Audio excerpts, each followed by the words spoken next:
Five Stones Fight Club is a mixed martial arts sports ministry, and what we do is we use boxing, wrestling, jiu-jitsu as our way to build relationships and then share the gospel. We have a full gym, we have a weight room that we get a lot of college students from LVC. They come, I mean, we're literally across the street.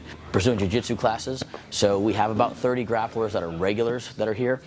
There's people that come in on day passes from time to time as well, so I mean, we could see up to 45 people in the room. With our classes, whether BJJ, boxing, wrestling, whatever it is, they all start and end with some sort of scripture and then a prayer. Our boxing team is growing tremendously right now. We have amateurs and professionals both.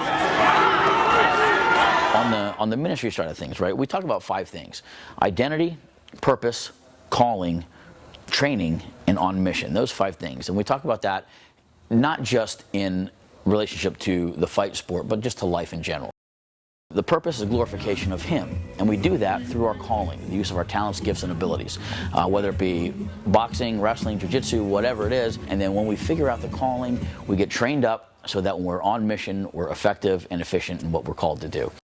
Come on, little fast. That 18 to 35-year-old male is our target group, our main target group. The number one dynamic that's missing in the church today is the 18 to 35-year-old male. Fight sports in general, that's 18 to 45-year-old male is actually the number one following of those sports. So we hit the nail pretty much right on the head. We have a couple things that we do locally right here in the gym as far as outreach for community stuff. So on Monday nights we have the Women's Fit and Faithful group. So while we're geared to the 18 to 35-year-old male, we still have stuff for women as well. So we have the Women's Fit and Faithful, which is a body weight exercise group, and then they have a time of study, Bible study, and then prayer afterwards. On Tuesday evenings, we have a men's prayer group that meets either on the turf outside or right here next to the ring. We also have Sunday church, but we got about 80 people that come regularly to church. We have two praise and worship groups that will alternate responsibilities. So we have three pastors right now that cycle through as far as preaching. So it's been a great walk down this road to where we've seen God move mightily and give opportunities for the local outreach. This iron sharpens iron mentality here has just been super effective, and we've seen that grow, like I said, through our local ministries. Our regional ministries, now we're getting into a little bit bigger, I'll say, outreach.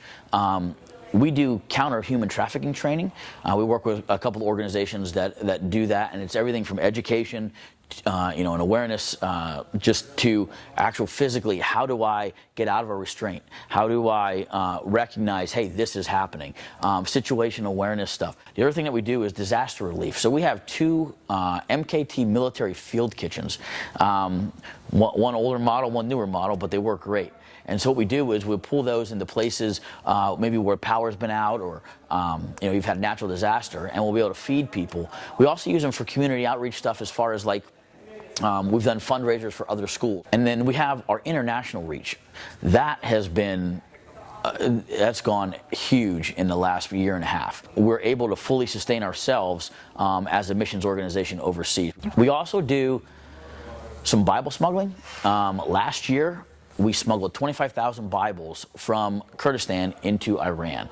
Now, we work with different organizations on that, so it wasn't like we just picked up the Bibles and walked them across the border. But we were able to pack, ship, and get to a secure location where they were then loaded on the horseback and packed mules and taken up over the mountain into Iran. So, so the gospel's going out. It's an amazing thing. And lastly, in Kurdistan, we've had the opportunity to do some counter-trafficking work. We've had some of our men face-to-face with not just traffic victims, but those in charge, the traffickers. So that's kind of what we do. We'll go places that most people won't. I mean, it's just part of our calling. It's just what we do. People ask, how is this possible? And my answer is, it's not. It's not humanly possible. And it's some hard stuff, right? I mean, counter-trafficking operations, humanitarian assistance, war, it's gut-wrenching, and it affects everything from the smallest of children to the oldest adult. And so, how do we do this? By the grace of God only. Isaiah 6:8, You know, and the Lord said, I heard the Lord saying, whom shall I send and who will go for us? And we said, here we are, send us. So we'll go.